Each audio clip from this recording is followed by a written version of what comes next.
Parents et amis, avec Gilles Parent.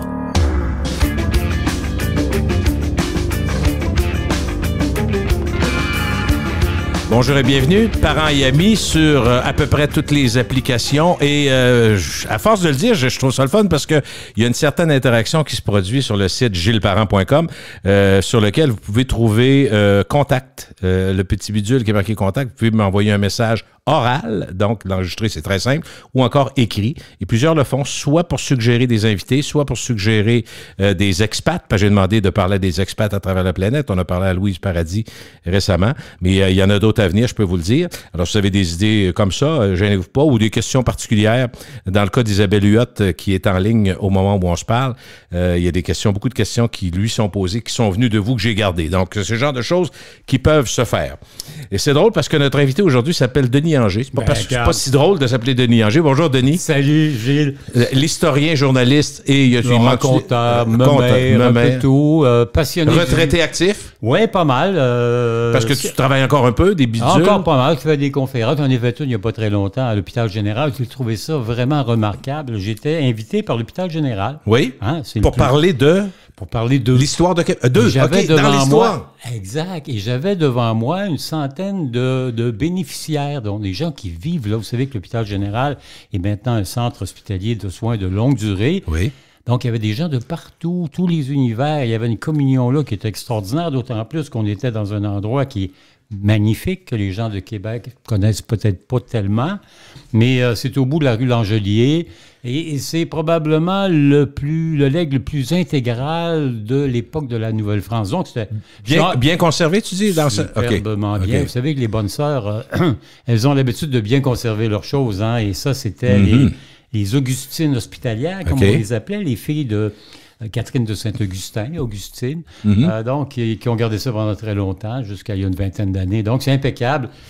C'est là, d'ailleurs, qu'on va trouver la tombe de Monseigneur de Saint-Vallier, le deuxième évêque de Québec. Est-ce qu'il reste des religieux qui vivent là? Oui, il y en a un peu. J'imagine peu. Très peu, de moins en moins, malheureusement. Il n'y a pas de relève beaucoup. Non, et ils sont assez âgés. L'espérance de vie s'améliore, mais l'âge aussi.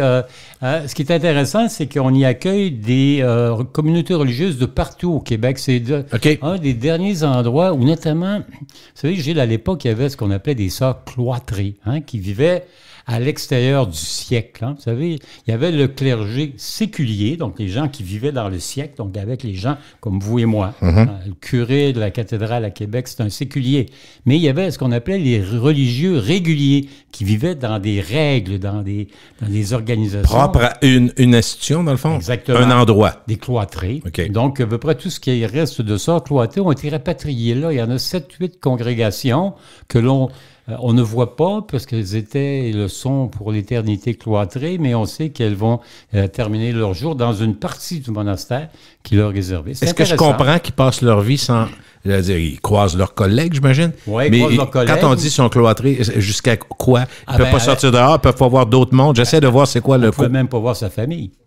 À l'époque. OK. Quand uniquement vous religieuse cloîtrée, uniquement vous étiez les cloîtrés. Communauté, OK. Et vous viviez dans un univers qui était fermé du monde et où il y avait des grilles. C'est-à-dire que le monastère, les Ursulines de Québec qu'on connaît, et là, évidemment, on voit... oui.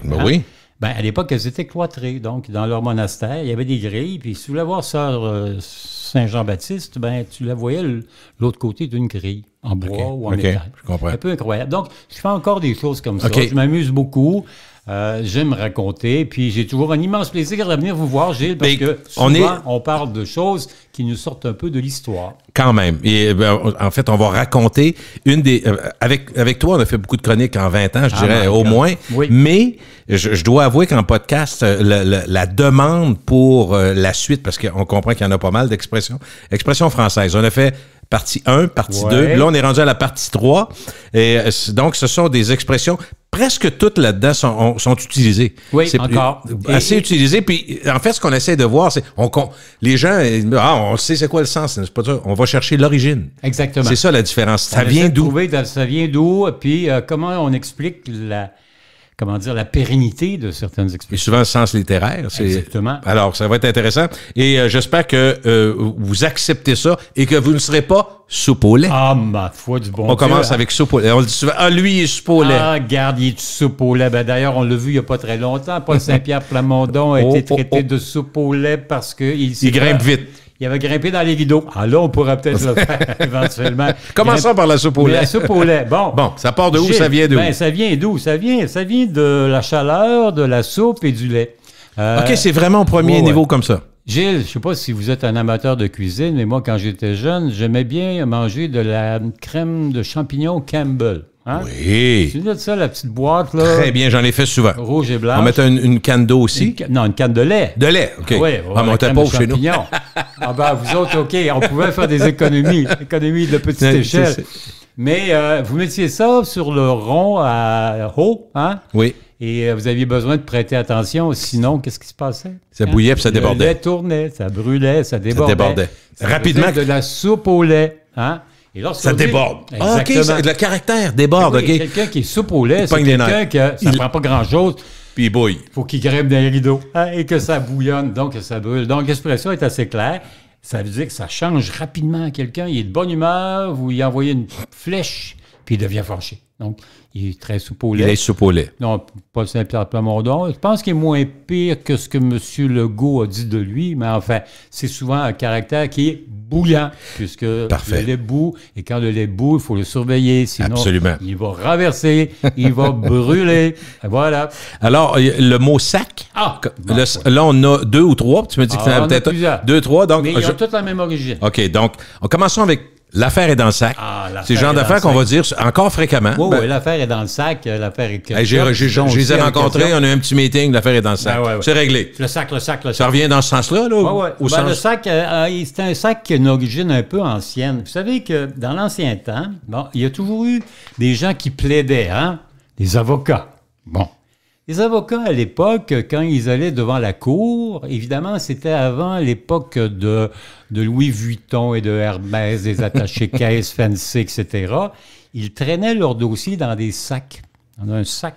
En jute ou en cuir ou en coton. Exactement. Okay. Et dans lesquels on roulait. Hein, on écrivait. Les documents de votre argumentaire, votre plan. Okay. Donc, lorsqu'on disait que l'affaire est dans le sac, dans toutes les expressions, que ce soit vider son sac, hein, avoir plus d'un tour dans son sac, ou l'affaire est dans le sac, ça fait référence à ce sac que portaient les avocats lorsqu'ils allaient à la cour. Donc, lorsqu'on dit que l'affaire est dans le sac, on se dit, c'est réglé, c'est fini. L'affaire est dans le sac. J'ai fait mon affaire, là, tu sais.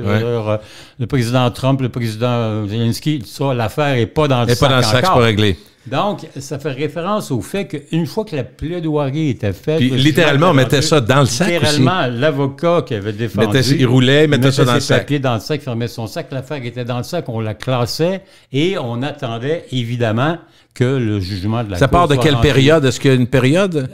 C'est français, 16e, 17e siècle. Okay. Vous savez que dans les expressions anciennes, le français, par exemple, oui. est la langue officielle de la France depuis pas l'éternité. Ça remonte à un édit qui s'appelle l'édit de Villers-Cotterêts, qui est une ville en France où on a célébré il n'y a pas récemment le fait que le roi François Ier avait décrété que dorénavant, tous les textes officiels de la France seraient écrits non pas en latin, mais en français. Édit de Villers-Cotterêts, 1570 à peu près. Okay. Donc avant ça, on parle à peu près n'importe quoi.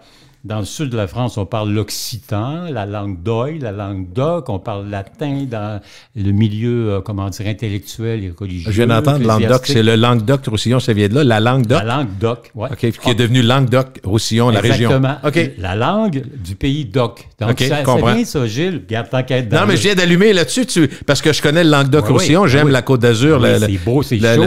Oui, c'est ça. Surtout au mois de février. Puis là, je me dis, il vient de dire la langue d'oc. C'est sûr que c'est ça, là? C'est la langue qui vient d'oc, parce que à l'époque ancienne, avant Villers-Cotterêts... Cette langue-là, viens-tu douer le Languedoc, j'espère? Exactement, parce que c'était le mot « oui ». Dans le sud de la France, le mot qu'on dit, nous, « oui ». Oui, non, oui. Ben, au sud, on disait « hoc ». Es-tu d'accord? « Hoc ». OK. Donc, la langue quasiment OK. Des apostrophes. Oui, c'est ça, exactement. Alors que dans le nord, au nord de la Loire, c'était la langue d'Oil, O-I-L. Donc, le pays d'Oil et le pays d'Oc. C'est le nord et le sud de la France. Donc, OK. Tout ça pour nous ramener à Villiers-Cotterêts, pour nous rappeler qu'avant ça, ben, on plaidait en latin et c'est qu'on a commencé à remplir nos sacs à la fin du 17e siècle. OK, bien, vidons-le maintenant. Il était pas de bonne heure, il a vidé son sac. Il a vidé son sac, il a tout raconté, il a tout avoué. Il a tout dit. Exactement. Encore, même origine, le sac, le plaideur juridique. arrive, il vide son sac. Tu sais. Voici la preuve, il était ici, il n'était pas là. Attends.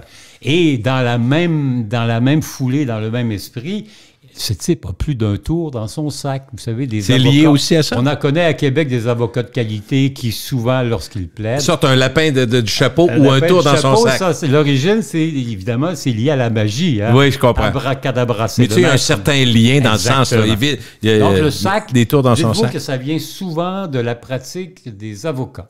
Ce qui est intéressant, puis là, vous me connaissez, j'ai tendance à faire parfois des apartés, faire des j'aime ça, mais c'est comme ça qu'on te connaît et qu'on t'aime. Vous savez qu'en Nouvelle-France, il y avait 4 choses qu'on ne pouvait pas faire, qui étaient interdites. Pour tout le monde, là. Exact. Il y avait des lois là-dessus, il y avait des règlements là-dessus. Le roi de France interdisait, par exemple, d'être protestant. Vous ne pouviez pas être protestant à venir en Nouvelle-France. Protestant ou juif, OK? Vous n'aviez pas le droit d'avoir une presse à imprimer parce qu'on pensait que vous étiez capable d'imprimer des dépliants, des pamphlets, vous pourriez devenir un révolutionnaire. Troisième chose qui était assez intéressante, vous n'aviez pas le droit de mendier. On ne pouvait pas quêter. Imaginez dans le coin de l'Aubrivière ces temps-ci, là, ces gens-là, vous savez ce qu'ils faisaient? Ils vous prenaient et ils vous clouaient au pilori. Hein? Belle expression, je suis cloué au pilori. Bien, le pilori, c'était comme une petite tribune qui était installée sur une place publique. Okay. À Québec, pour que les gens vous voient, là. On vous mettait dessus et on vous mettait dans un carcan. On vous clouait au pilori la tête dans un carcan. Vous savez ce que c'est? Oui, très bien. Les deux. Un trou pour la tête, 2 trous pour les mains. Ouais. On vous installait là-dessus. Si vous étiez surpris en train de mendier, vous étiez cloué au pilori. Et finalement, est-ce que vous n'aviez pas le droit en Nouvelle-France? Pas le droit d'avoir des avocats. Parce qu'à l'époque, Colbert, qui était le conseiller de Louis XIV, avait dit, si on amène des avocats en Nouvelle-France, on va avoir des procès, des plaideries, puis ça va nous empêcher de développer correctement la colonie. Ce ne sont que les Anglais qui, finalement, après la chute de la Nouvelle-France, ont permis aux avocats de pratiquer. OK. Ah, quelle époque c'était? C'est vraiment intéressant. On change un peu de registre, mais on reste dans des choses qu'on utilise souvent. Je vais y aller un de ces 4. Un de ces 4. On vient d'en parler, un de ces 4 objets qu'elle a interdits. Un de ces 4. Ouais, ça veut dire... Ouais, peut-être bien coup. Moi, il y a un de ces 4. Donc, je vais y aller. Mais ça fait pas sûr, hein, mais ça? Non, ça fait un de ces 4 jeudis, un de ces 4 jours, un de ces bons matins. C'est vraiment. Je vais y aller. Je vais y aller à un moment donné. Je vais y aller tôt ou tard. Hein. C'est une expression qui vient un peu. C'est un raccourci qui dit comme un de ces 4 matins, un de ces 4. J'y vais, mais avec un thème, imprécis. Donc, un de ces 4, hein? Peut-être. Un de ces 4, ça fait aussi les 4 jeudis. Quand on dit la semaine des 4 jeudis. Ça, c'est jamais. Hein, ça, c'est jamais. Mais là, il y a de l'espoir dans celui-là. C'est un de ces 4 matins. Tu sais. OK, parfait. Ouais, Gilles, vas-tu réparer le truc? Ouais, moi, je vais faire un C4. Je vais le faire, mais à mon rythme, quand ça va donner. On va le faire éventuellement. OK. Un C4, c'est genre un truc... Moi, j'étais un homme politique, c'est le genre d'expression que j'utiliserais. Parfait. Ça donne de l'espace, oui. Ouais. Alors, les doigts dans le nez. Aïe, ça fait mal. Ça, tu vas réussir ça, les doigts dans le nez. Ah ben, pas de problème, facile. Hein? On va faire ça, les doigts dans le nez. Ça vient un peu d'une langue qui était utilisée dans les courses de chevaux dans l'ancien temps. Imaginez, là, vous êtes un jockey. Hein? Oui. Un jockey. Petit, monté sur votre destrier, votre fougueux, et là, vous arrivez à la course, et dans le dernier droit, vous avez tellement d'avance que vous pourriez... faire des balivernes, des niaiseries. Mettre les doigts dans le nez, puis rentrer, puis le cheval va gagner. Donc, ça vient... OK, on va dire... Facile, ça veut dire facile. Ouais, quand j'étais jeune, moi, à Neuville, dans mon village, il y avait des messieurs qui jouaient beaucoup aux courses. Hein. Ici, à Québec, il y avait quand même un hippodrome, à une certaine époque, où il y avait des gens qui allaient. Il y avait la trifecta, la perfecta. Donc, moi, l'univers des courses de chevaux et de gagner les doigts dans le nez, ben, ça fait un petit moment. Jouer puis s'amuser, faire comme les enfants, dans le fond. C'est ça. Et on veut jamais être le dindon de la farce. Oui, ça, on a fouillé beaucoup pour trouver l'origine. Hein? Mais des fois, c'est pas facile. Ben, c'est pas évident. Dindon de la farce. On essaie de voir si tu farces la nourriture. Noël, temps des fêtes, les avocats, les atocas, canneberge, je sais pas quoi. Non, un dindon de la farce, c'est quelqu'un qui se fait, comment dire, passez-moi la belle expression, enfiroiper. Hein? Quelqu'un qui est un peu... C'est-tu lié au théâtre? C'est-tu lié Qui est un peu crédule, qui est un peu naïf et on a ri. Le dindon de la face, on a ri de lui. Oui, je comprends. Bon, on en a ri. Il y a plusieurs origines. Une de celles qu'on a trouvées, qui est un peu cruelle d'ailleurs, ma foi du bon Dieu, c'était à Paris, ça. Encore, on parlait de l'origine qui est souvent 17e, 18e. Ça. Au 18e siècle, à Paris, il y avait ce qu'on appelait le ballet des dindons. Hein? Des trucs qui étaient cruels qu'on ne ferait plus aujourd'hui. Par exemple, les combats de chiens. Oui, des animaux, c'est ça. Les combats de coqs. Et il y avait des ballets de dindons. Vous savez ce qu'on faisait? C'était des dindons, littéralement des dindes. Mais c'était assez original. On était en la France en 1750 à peu près. Ouais. Le dindon, évidemment, c'est un oiseau qui vient d'Amérique, donc il est assez curieux. Et ce qu'on faisait, c'est épouvantable. On vous payait pour aller voir ça. Il y avait des dindons qu'on mettait sur une plaque de métal qui était chauffée. On faisait chauffer. Fait que le dindon, lui... Il sautillait, j'imagine? Ben oui. C'était chaud? Il faisait le ballet des dindons, la danse des dindons, et il devenait, d'une certaine manière, le dindon de la farce. Donc, ça n'a pas grand-chose à voir avec... C'est plus le côté de la blague, c'était le ridicule de la chose. C'était des spectacles, des grosses farces. Hein? Je comprends. Ça manquait un peu de classe. Oui, c'est clair. C'est très grand public. Là, c'est très dirions-nous. Mais on appelait ça le ballet des dindons. C'était le dindon de la farce. Donc, ça n'a rien à voir avec la farce que vous insérez dans le dindon à Noël. À Noël, par exemple. Pour régaler vos invités. Autre expression assez connue, il y a anguille sous roche. Ça, c'est louche. Hein, oui, il y a anguille sous roche. Quand on parle de politique, des bebelles de même. Pas sûr de ce monsieur-là. Moi, je l'avais un peu tordu. Je disais qu'il y avait souvent aiguille sous cloche, mais enfin. Anguille. Bon, une anguille, on sait ce que c'est. Est-ce que c'est l'anguille? Oui, c'est ça, l'anguille du fleuve Saint-Laurent ou d'ailleurs. Oui, qu'on avait beaucoup ici. Oui. D'ailleurs, on en vendait à tour de bras en Allemagne. Vous savez qu'en Allemagne, c'est le repas de Noël préféré. Ils payent une fortune pour de l'anguille. On l'exportait? Oui, on l'exportait. C'était incroyable. Il y avait des pêcheries d'anguilles ici partout. Puis à l'époque de la Nouvelle-France, jadis, les paysans avaient le droit de pêcher, donc ils arrondissaient leur fin de mois. Aujourd'hui, ça serait populaire parce qu'on aurait les anguilles électriques. Oui. Écoute, on branche aux anguilles. Regarde, on va parler à mon ami Elon Musk, bien sûr. Non, il y a anguille sous roche. Bon, l'anguille est un poisson, en tout cas, ça ressemble à un serpent. Moi, j'aime vraiment pas. Mais c'est pas un charognard, c'est pas un anguille. Ça ramasse n'importe quoi, puis c'est dans la boîte, puis ça se cache. Puis vous pêchez ça avec... on appelle ça une pêche à anguille. Hein? C'est vraiment des poteaux, on met... Et il y a des grosses caisses dans le fond. Donc les anguilles ont tendance souvent à aller se cacher sous la glaise, sous la vase, sous des roches, sous les roches. Cachées, et parfois... vous trouvez l'anguille qui est cachée sous la... Il y a anguille sous roche. Et connaissant, moi, mon caractère très rébarbatif à l'endroit des anguilles, je suis pas étonné que ça m'étonne ou que ça m'indispose. Si je levais une roche derrière sous laquelle il y aurait une anguille, je pense qu'il y aurait un gros whack dans l'univers. Donc, c'est quelque chose de caché. Quelque chose de caché. Secret. Vous savez, parfait. On revient tout le temps à nos avocats. L'anguille sous roche, il y a quelque chose qui n'est pas clair. C'est ça. Alors, à l'article de la mort, cet homme ou cette femme est à l'article de la mort. Oui. C'est l'article en la page 22, en bas. Ça vient du latin. Vous savez que la mort était, à l'époque, encore encadrée par un rite religieux. On avait ce qu'on appelait l'extrême-onction, quand vous appelez le curé qui venait vous administrer l'extrême-onction, qui vous mettait un peu de Saint-Crème sur le front. C'est du latin, c'est mortis? Articulis mortis, donc l'article de la mort, c'est-à-dire le moment de la mort en latin. Et l'article est devenu une espèce de déformation du mot latin qui était articulis au Moyen-Âge, et on l'a transformé par article de la mort. Donc, ça veut dire quelqu'un qui est à l'article de la mort, qui arrive au moment de la mort. Qui est sur le bord d'eux. Il est en soins palliatifs et vraiment très proche. Fin, commence à perdre sa conscience. L'article de la mort. Donc, ça n'a rien à voir avec notre grand métier de journaliste. Absolument, mais je comprends bien. On est à fleur de peau. Aïe, ça fait mal, à fleur. À fleur. C'est beau, hein? C'est un beau mot, à fleur de peau. J'aime ça, à fleur de peau. Ça, c'est romantique, je ne sais pas, ou doux. C'est très doux, à fleur de peau. On dit aussi, par exemple, à fleur d'eau. Hein, vous savez, des oiseaux, l'été, ils vont à fleur d'eau, à fleur de peau. C'est vraiment sur le dessus.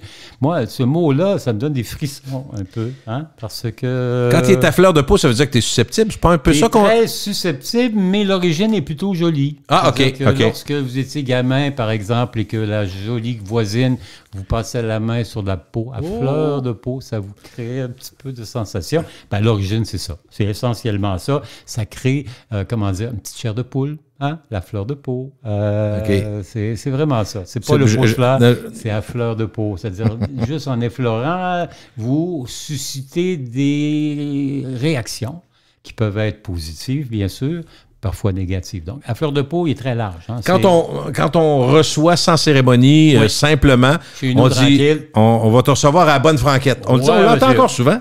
Ça va être, casse-toi pas la tête, là, ça va être à la bonne franquette. C'est ça, on ne casse rien. Simplement. Là. Ben oui, ça veut dire très simplement, sans façon, gentiment, agréablement. Mais d'où ça vient, cette affaire-là? C'est ça facile. Ça vient d'un mot, à la bonne, donc à la bonne heure, à la bonne journée, bonjour, etc. Le bon, c'est un mot positif. Franquette, ça vient de...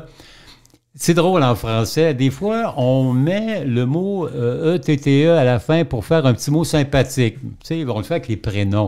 Henriette, Mariette, Louisette. Bon.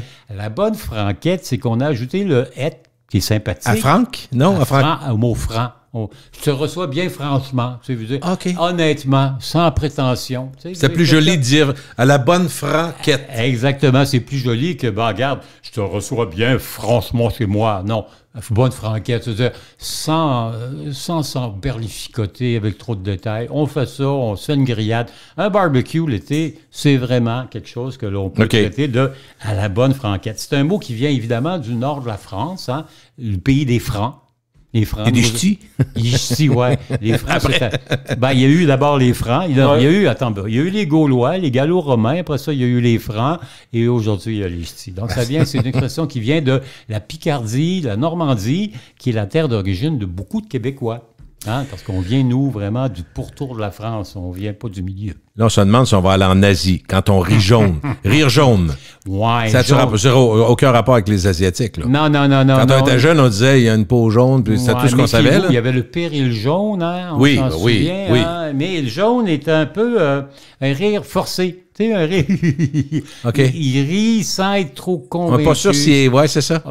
Ça tient du... Un rire jaune, c'est vrai. C'est pas franc, tu sais pas trop. Il y a comme un côté, j'allais dire un côté hypocrite possible. Ouais, il rit. Vous savez, je sais pas, moi, il y a une farce de M. Trump ces temps-ci, je vais rire jaune un peu. Hein? Ouais, pas sûr. Je connais l'expression, par exemple, les journaux jaunes, Yellow Newspaper. C'est vrai, vous savez, les journaux jaunes. C'était des journaux qui étaient...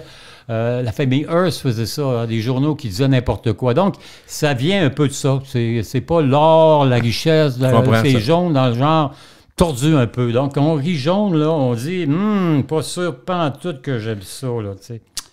C'est un rire malsain, dimulateur, cruel. OK. On va se croiser les doigts pour te croire. Ben oui, c'est ça. Ben ça, un peu. Se croiser les doigts, c'est, se donner de la chance, finalement, hein? Conjurer le mauvais sort. Hein? C'est ça. Oui, quand tu dis, garde, j'espère que je vais réussir à avoir mon passeport pour partir. On va se croiser les doigts. Ben oui, être capable d'aller. J'ai hâte de voir d'où ça vient. C'est ancestral? On le fait encore, nous, beaucoup. Vous savez... si tu dis le même mot en même temps, là, genre, il y en a qui font ça. C'est ça, on croisait comme ça. Il y a une manière, c'est pour, chasser le mauvais sort. Hein?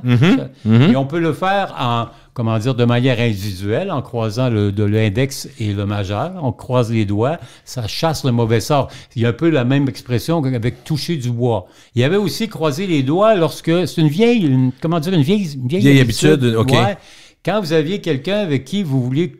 je ne sais pas, sceller quelque chose, vous preniez votre doigt, votre index, vous l'avanciez, lui avançait le sien. Alors, on le fait, là. Si on était en... Live. Voilà, live. On est live, j'ai les mots. On se touche pour dire, regarde, c'est comme une entente au sein. Comme une entente, et on va conjurer les mauvais sorts ensemble. Donc, on va se croiser les doigts. Donc, ce qui était d'abord une habitude à deux, de plus en plus, maintenant, on le fait tout seul. On touche du bois, on se croise les doigts. On espère que ça va se passer ou que ça ne passera pas. Oui, c'est ça, selon le souhait. Ouais. Jamais deux sans toi. Ça a été une émission de télé. Oui, longtemps. Jamais deux sans toi. Avec Jean Besseré. Sans toi, exactement. Jamais deux sans trois. On ne sait pas trop. Hein? L'origine? Non. C'est pas toujours précis. Hein? Des fois, ça arrive. On essaie. Vous savez, là, je m'essaie de trouver des trucs à tout, mais des fois, vous sondez la fausse abyssale de mon ignorance crasse. Mais jamais deux sans toi. Vous savez, il y a quelqu'un qui va casser un verre, qui va en casser deux. Jamais 203. Tu sais, ouais.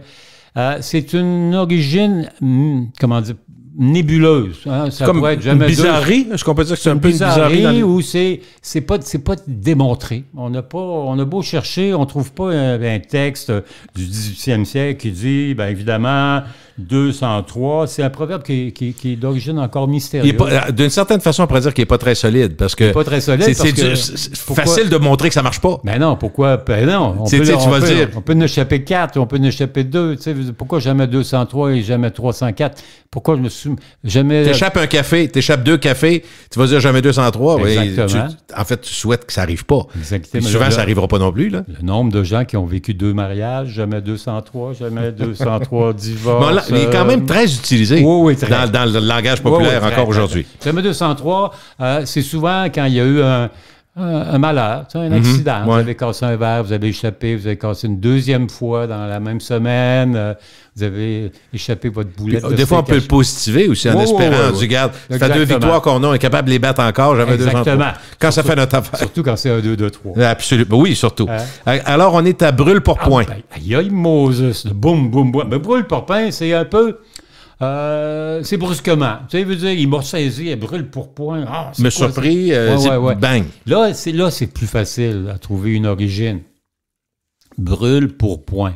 Il faut vraiment le lire dans le texte. Brûle, feu, pourpoint. Qu'est-ce que c'est qu'un pourpoint? Je sais pas. C'est une veste. C'est une veste qu'on portait. Ça a rapport au militaire ou à quelque chose de... Un peu, oui. C'est un vêtement qu'on portait par-dessus sa chemise à l'époque de l'Ancien Régime, donc 17e, 18e siècle. Le pourpoint, c'était joli. Il y avait la redingote sur le dessus. Oui. En dessous, il y avait la chemise. Puis entre comme les un deux, piqué, peut-être? Oui, une espèce de beau petit gilet. En velours, fencé un petit peu. Et lorsque vous étiez attaqué par un brigand qui vous tirait dessus avec un pistolet, la poudre pouvait brûler votre pourpoint. Ah, c'est comme ça, c'est clair, net et précis. Pourpoint, ça part de l'origine. Elle brûle pour point. C'est très... le mot décrit ce que c'était à l'époque. Mais le sens est un petit peu dérivé parce que c'est sûr qu'on ne se fait pas attaquer à coups de pistolet, mais que vous êtes attaqué brusquement et qu'on ne vous ménage pas, on vous prend à brûle pour point. Dans une certaine manière littérale ou figurée, c'est un peu comme à l'époque d'un gens qui voulait vous tirer à bout portant avec son pistolet. La cerise sur le sundae ou le gâteau, l'expression c'est gâteau, je pense. Le cerise sur le gâteau, mais le sundae, c'est un peu... c'est un peu les deux. C'est à peu près le même sens quand même. Oui, parce que vous savez, la tarte, c'est pas du gâteau et le gâteau, c'est pas de la tarte. On connaît l'expression. Assez curieusement, c'est une expression qui est plutôt d'origine anglaise. Il y en a peu. Vous savez, là, on est vraiment dans l'univers de la France du 17e, 18e siècle. C'est comme une touche finale, dans le fond, quand on dit la... Exactement. Lorsque les Anglais faisaient un réception cake, chocolate cake. On déposait dessus une cerise. Une cerise, on appelait ça maraschino. Ça vous dit quelque chose? Le nom, j'ai déjà. Une cerise qui est confite dans un sirop sucré. Sucré, très bon pour la glycémie, impeccable. Et on mettait la cerise sur le gâteau comme étant le point final.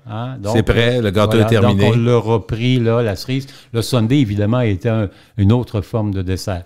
C'est une expression qui se traduit aussi. Cherry on the top. Cherry on the top. Il y en a comme ça, il y en a plusieurs qui se traduisent. Ça revient d'où ça vient. C'est-à-dire que nos amis de la langue de Shakespeare vont se l'approprier. Parlons à bâton rompu. Aïe, ça fait mal. À bâton rompu. Donc, on joue au hockey, Canada, États-Unis, puis on frappait pas pantoute.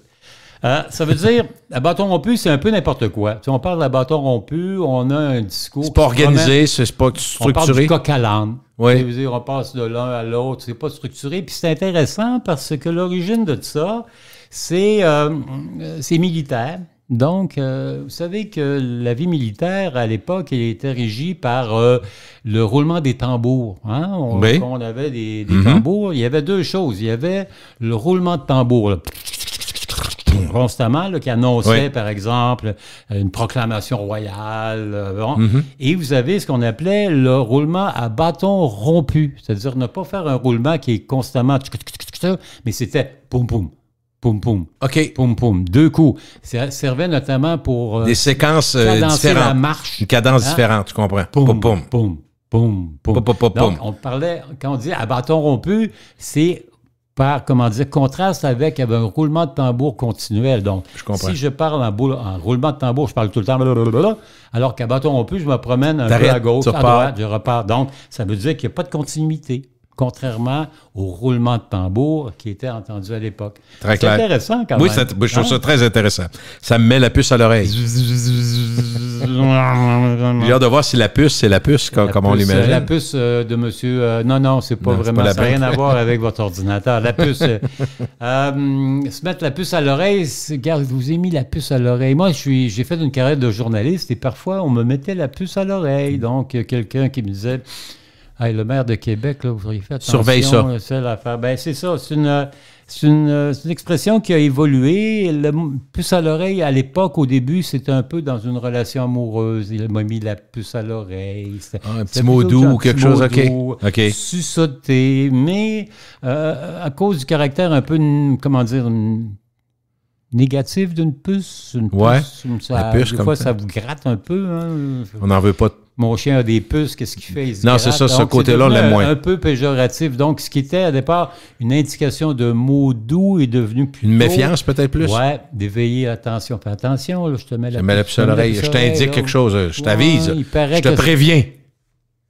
Il paraît que ton entrepreneur n'est pas toujours consciencieux dans son chantier. Tu te mets de la puce à l'oreille. Donc, une déformation de quelque chose qui était plutôt sympathique, doux, qui, à cause de l'objet, hein, de l'animal, l'insecte en question, est devenu quelque chose de plus négatif.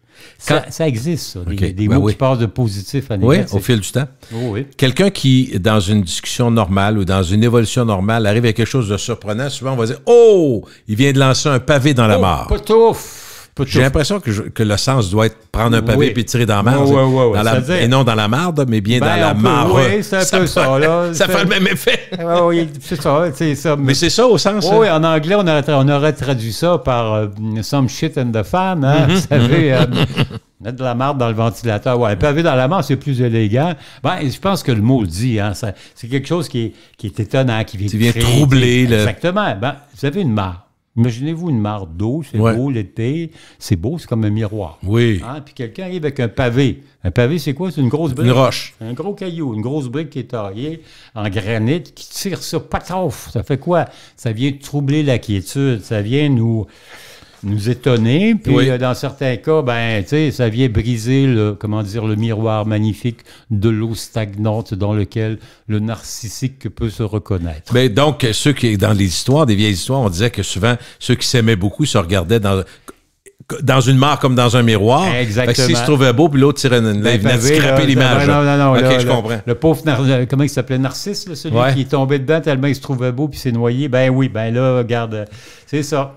Pas de pavé dans ma mare, s'il vous plaît, Gilles. OK. Allons-y au plancher des vaches. On est au plancher des vaches. C'est ça? Ben oui, c'est ces vaches-là. C'est expression qui est c'est un peu curieux parce que il y a un volet maritime là-dedans. Oh, explique-moi ça. Ouais. Le plancher des vaches, moi j'ai navigué longtemps, vous savez, j'étais un amateur de voile. T'étais pas sur l'eau, t'es pas au plancher des vaches, c'est sûr. Non, on débarquait sur le plancher des vaches, mais sur un bateau à l'époque, dans les bateaux qui venaient ici en Nouvelle-France, les anciens bateaux, là, les caravelles, il y avait des planchers. Hein? Il y avait dans le bateau un plancher en bas qui était mince habituellement, pas très confortable. Pas isolé. Puis quand ça agitait, vous pouviez mouiller les pieds. Donc, vous étiez heureux, quand vous débarquiez du bateau, de débarquer sur le plancher des vaches. C'est-à-dire qu'il n'y a pas beaucoup de vaches qui se promenaient sur les planchers dans les bateaux. Donc, le plancher des vaches, c'est vraiment une métaphore qui vient dire... T'es sur terre, ça bouge. Exactement. Je suis sur un plancher. Comme les vaches sont dans le champ. Exactement. Et moi, je vais être... C'est ça bougera plus, là. Exact, je suis plus sur le bateau. Donc, c'est vraiment quelque chose qui est lié à une tradition maritime. Puis, pour le plancher des vaches, c'est le contraire. Vous êtes au sol, hein? Puis quand vous êtes en avion, vous n'êtes pas sur le plancher des vaches. Puis quand vous êtes sur un bateau, vous n'êtes pas sur le plancher des vaches. Le plancher des vaches, c'est vraiment l'œil de la terre. Et voilà. Ouais. Prendre ses jambes à son cou. Ma foi du bon Dieu. Imaginez un peu. Moi, toutes ces expressions-là, on les dit, puis on prend le sens actuel, mais l'origine, souvent, était des fois, est logique. Oui, tout à fait. Tu prends mes jambes à mon cou, c'est parce que là, je suis pressé, on court, hein, c'est-à-dire on se sauve, là. La police est arrivée, il a pris les jambes à son cou. Ça fait un brigand qui a volé puis il se sauve. Ça fait un peu ça, hein, parce que, évidemment, c'était... Au début, c'était prendre ses jambes sur son col. C'est vraiment une image. On voit quelqu'un qui couvre les jambes, puis là, tu sais, ça va vite, ça va vite, ça va vite. Dans les bandes dessinées de comment il s'appelait, donc l'espèce de Roadrunner, vous savez, ça vous dit quelque chose? Il y a les jambes à son cours, on voit... ça tourne, oui. C'est un peu ça, tu sais, veut dire... aller vite. C'est aller vraiment vite. C'est un sens de l'expression qui dit je m'en vais vite, je prends les jambes à mon cou. Souvent, je m'enfuis, je me sauve. Hein, je prends les jambes à mon cou parce que je sais pas. Je vais aller vite, en tout cas, ça c'est clair, les jambes à mon cou. Chérie, rapidement, il faut que je parte. Chérie, ton mari arrive, je prends les jambes à mon cou. Voici une expression qui peut être vue comme vulgaire, mais qui existe. Péter plus haut. Nous, on dit péter plus haut que le trou, mais l'expression originale, c'est péter plus haut que son cul. Oui, mais là, le cul étant, vous savez, dans le lexique de l'époque. Québec, comment dire, très catholique du temps, le mot cul n'était pas quelque chose de bien utilisé. D'ailleurs, à l'époque... Mais il existait. Oui, il a toujours existé le mot, la lettre Q. Mais moins utilisé, je comprends. Oui, mais il y avait des écoles privées catholiques très, très austères où on apprenait l'alphabet, où la lettre Q, c'était plus la lettre Q, c'était la lettre que. Que, OK. O-P-Q. Tu veux dire... M-N-O-P-Q-R. OK. Exactement. Pour pas dire je suis convaincu qu'il y a des gens qui nous écoutent, qui ont dû entendre... Ou leur père leur dire ça, ou l'avoir vécu. Ou la matante Sainte-Anne, qui était bonne sœur, disait « Attention, c'est la lettre Q. » Donc, évidemment...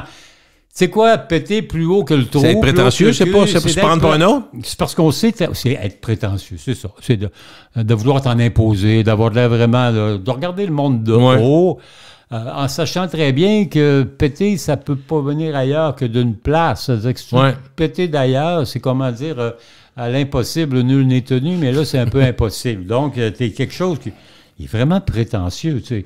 On ne mettra pas de nom là-dessus, mais on a connu du monde de même qui pétait plus haut que leur trou. Là, ça veut dire que tu essaies de faire quelque chose qui est infaisable.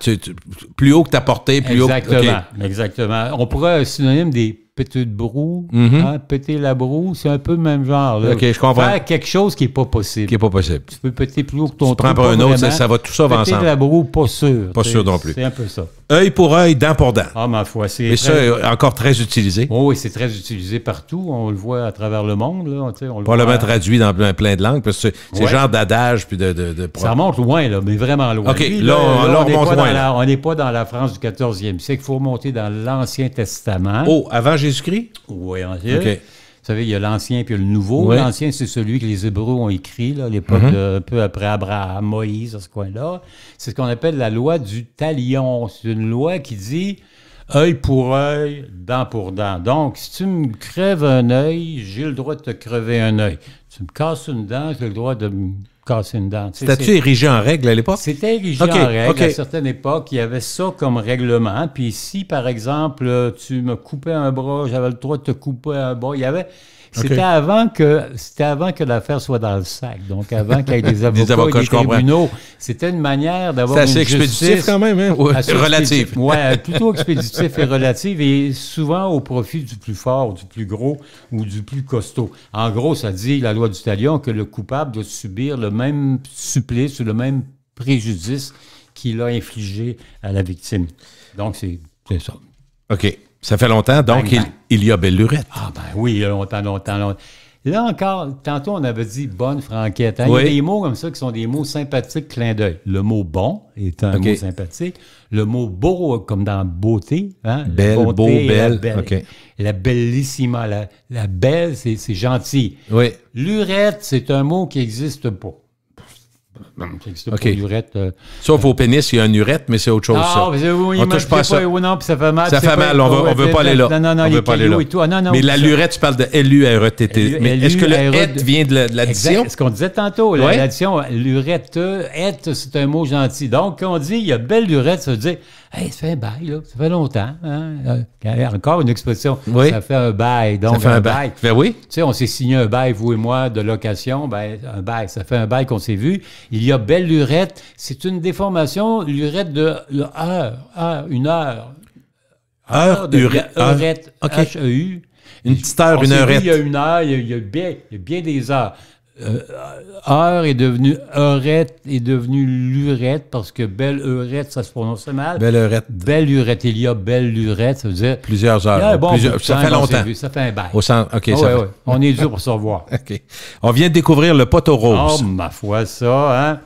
On vient de, comment dire, de révéler des choses qui auraient dû demeurer qui ont été cachées, secrètes, à l'index. Dévoile le mystère. Ouais, mais c'est un peu...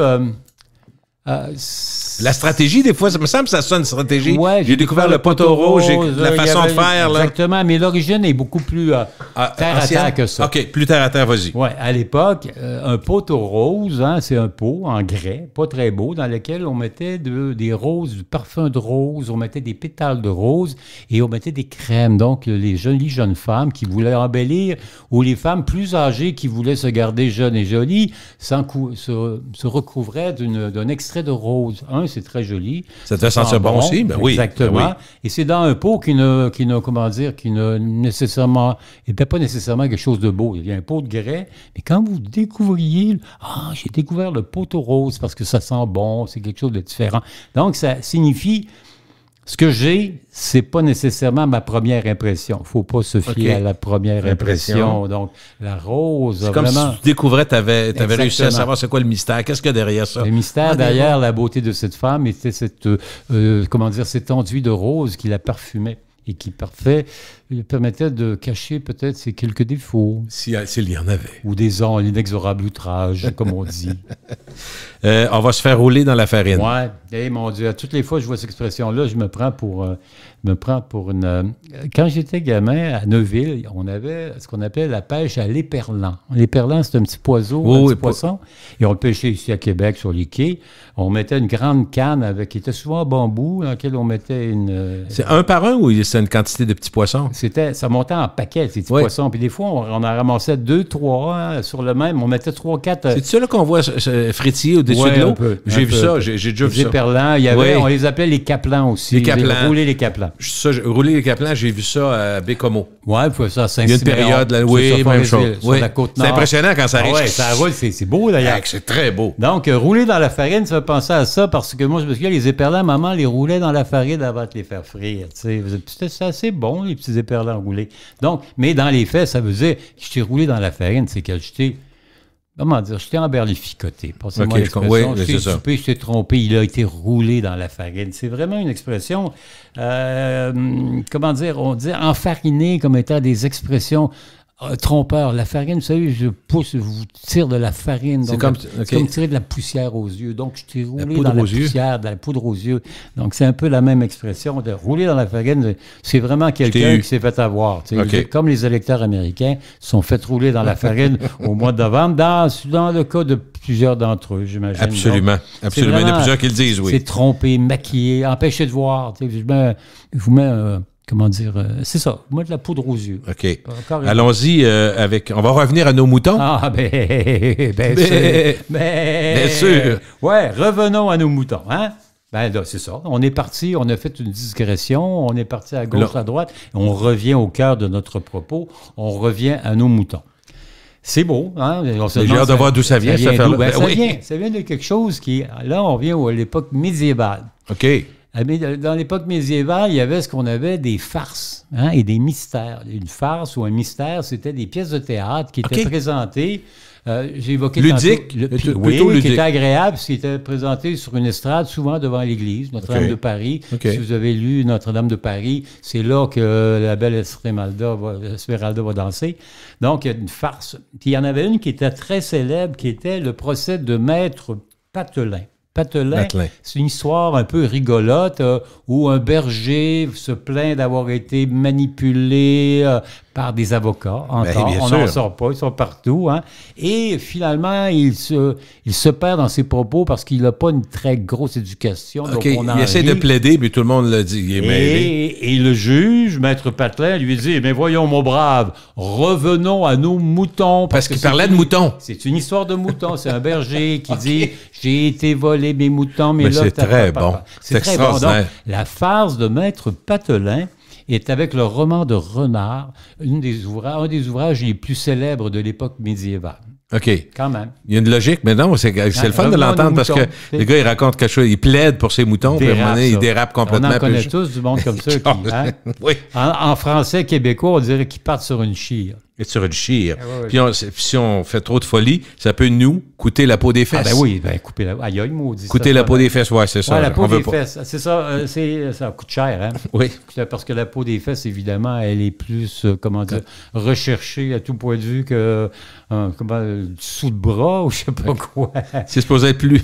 Ouais, c'est plus récent un peu comme expression. Regardez, la peau des fesses, c'est vraiment, ça coûte cher. C'est Alphonse Allais, qui est un humoriste français du 19e siècle, qui a mis l'accent là-dessus. Sur la peau des fesses, on disait que c'était très cher. L'expression est récente. Probablement pour la même raison qu'on n'osait pas parler de la lettre Q, donc peau des fesses, hein, tu sais, ça coûtait un bras. Plus lui, il osait le dire, là, il a commencé à... OK. Et dans notre éducation de Québécois, bien catholique à l'époque, c'était une expression qu'on n'osait pas dire ailleurs que dans la cour de récréation.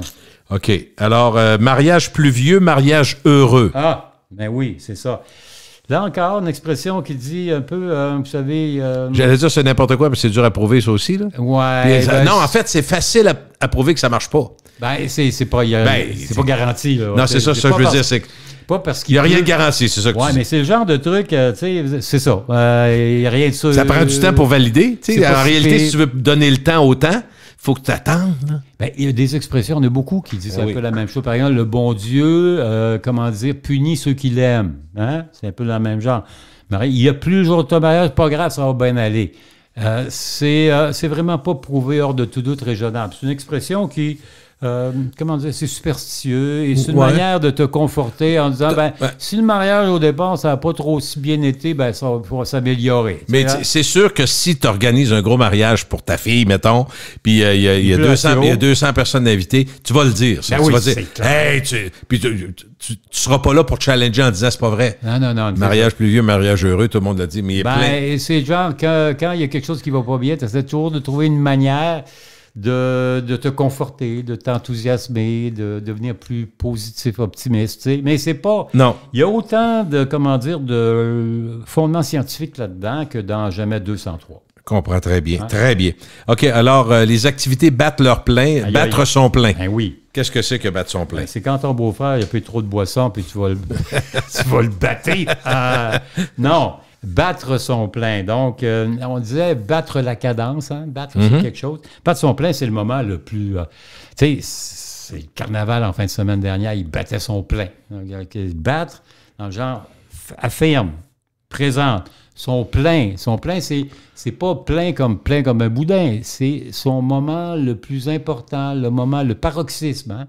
Je bats mon plein, donc je suis au moment le plus... intense. Exactement. C'est au moment fort, au moment fort. Exactement. Il y a un opéra, l'opéra arrive et là, le spectacle bat son plein. Donc, c'est pas une notion de battre comme taper quelqu'un, ou de plein comme étant gros. C'est battre dans le sens que il se passe quelque chose à son moment le plus important, son moment, la plénitude, quoi. OK. Autre expression à connaître, ne pas avoir froid aux yeux. Oui, ça vient des Esquimaux. Il n'y a pas froid aux yeux. Non, il n'y a peur de rien. Hein, c'est un fonceur, donc il y a quelqu'un qui... Courageux. Exact. Ça, c'est une expression qui est liée un peu avec l'époque des criminels, des brigands, parce que ils disaient, eux autres, dans leur argot 18-19e siècle, d'avoir froid, c'était d'avoir froid au cul, d'avoir peur, tu sais. D'avoir peur, d'avoir froid au cul. Encore le mot cul, partout, tout le temps. Hein, dans le langage populaire, là. L'argent, la boisson et le cul. Donc, si tu n'as pas froid aux yeux, tu n'as pas froid, tu es quelqu'un de courageux. Donc, c'est par antinomie, par contraste avec avoir froid dans le sens je suis peureux, j'ai pas froid aux yeux, donc je suis pas peureux. Donc, quelqu'un qui n'a pas froid aux yeux, il est courageux, il fonce, donc il va... y aller. Il va performer en dépit des circonstances, quand même. Et s'il le faut, ça sera sur les chapeaux de roue. Ah, ben oui.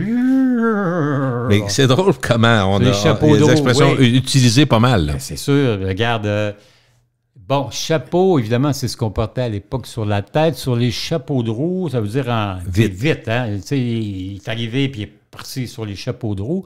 Là, c'est une expression qui est plus moderne parce que ça fait référence à l'automobile. Hein, l'automobile. Les capes de roue, dans le fond, les capes de roue. OK. On se comprend, là, les capes de roue. Joliveur, un chapeau de roue, là, c'est ça, un chapeau de roue, un cap de roue. Hein, il est tellement parti en chirant qu'il a viré sur les rimes de roue, alors sur les chapeaux de roue. Donc, il a... L'expression. Voilà. Et tu sais, Denis, plus que personne, que nul n'est prophète en son pays. Ah, non. Autre expression qu'on dit souvent, quand on est déçu. Il n'est pas prophète en son pays. Vous savez, c'est un bon gars. Il est reconnu partout dans le monde, mais pas dans sa ville. Exactement. Tu sais, voilà. Ça remonte à longtemps, ça. C'est dans la Bible. Hein? Ah, et mon Dieu, OK. Dans la Bible. Mon Dieu. Pas, mon Dieu, ben, mon doux Jésus.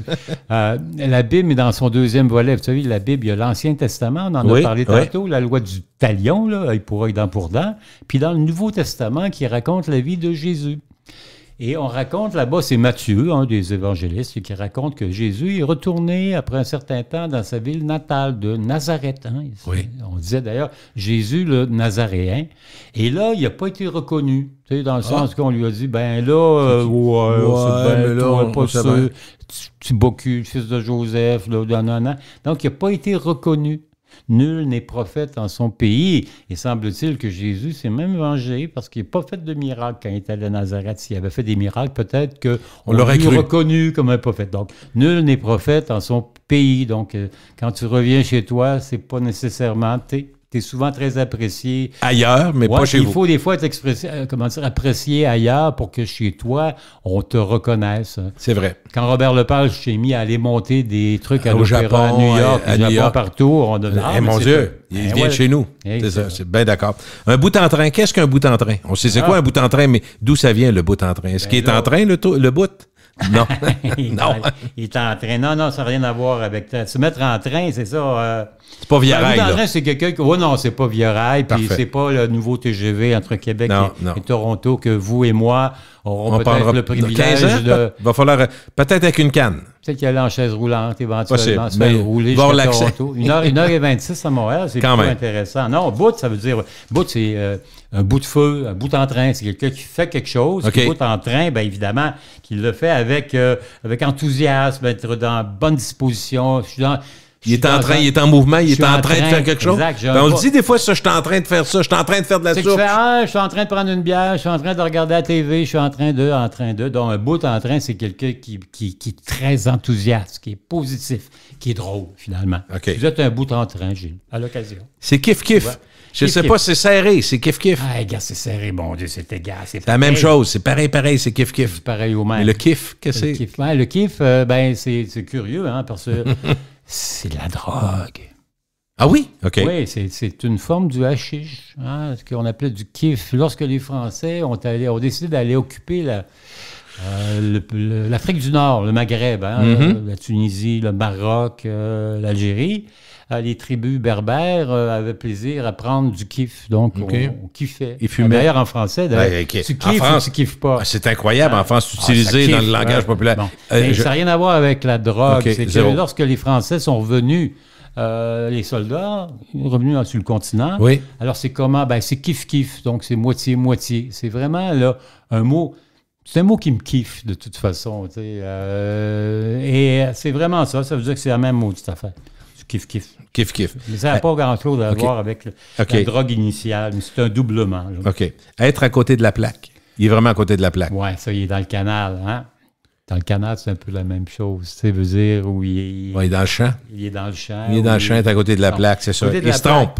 Ça n'a rien à voir avec la plaque du premier but ou la plaque du marbre. Okay? Alors, être à côté de la plaque, c'est... on parlait tantôt des chapeaux de roue. Là, on va parler des trains. On parlait des trains encore pour s'en aller à Montréal avec le TGV. Ça fait référence, ça, à l'époque où il y avait des tramways.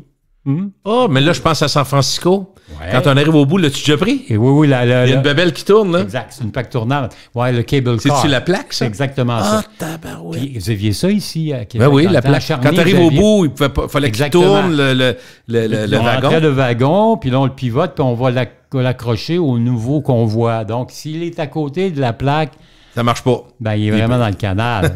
Il se trompe complètement. OK. Fait que quand tu arrives au bout, il faut que tu sois vraiment sur la plaque. Il faut que tu sois sur la plaque. Ah, mais ça, c'est bon. Être à côté de la plaque. Là, tu te ramasses vraiment dans le diable vaut vert, comme dirait l'autre. OK. Il nous en reste une. Ah non! Ben, il y en a d'autres. De toute façon, il en reste d'autres. Il y en a plein. Il peut y avoir une quatrième puis une cinquième facile. À la demande générale, je pourrais me faire convaincre. Peut-être. Non, mais il faut que tu te fasses désirer. Donc, si vous en voulez, il en reste une quand même. Oui. Mais tu ne peux pas encore prendre la poudre d'escampette. Oui, prendre la poudre d'escampette, c'est sauver. Ça veut dire, oui. Puis sauver de manière un peu honteuse. Hein. Mais qu'est-ce que l'escampette? Bon, je prends. OK, je prends la poudre. C'est une déformation. On a évoqué tantôt que le terminatif « est », OK?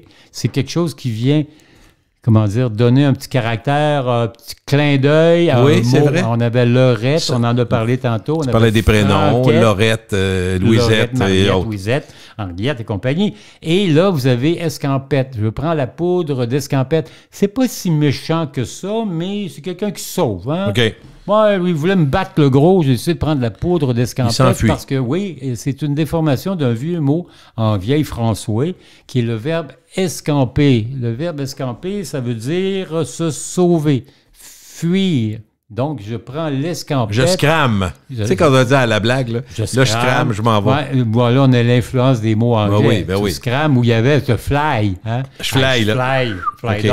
Donc, prendre la poudre d'escampette, c'est cette poudre qui t'amène à t'enfuir. Puis, c'est une manière... tu sais, je suis un chicken, je me sauve, ben, je prends la poudre d'escampette, ça me permet de me retirer de mon propos de manière plus élégante que dire je sais. Il nous manque à savoir, est-ce que l'expression dit c'est quoi la poudre comme telle? C'est-tu parce que si tu cours vite, tu sauves vite, ça fait de la poussière? Non, c'est la poudre de perlimpinpin. Vous savez, c'est la poudre que l'on respire et qui... Donc, c'est une poudre... OK. Figurée, c'est pas une poudre réelle, mais vous prenez une poudre qui, si vous la prenez, ben, elle va vous permettre de vous escamper, donc de vous sauver, de filer à l'anglaise, comme on disait. Alors, merci, monsieur l'historien, journaliste, toujours un plaisir, puis on revient un jour. Merci, Denis Anger. Salut.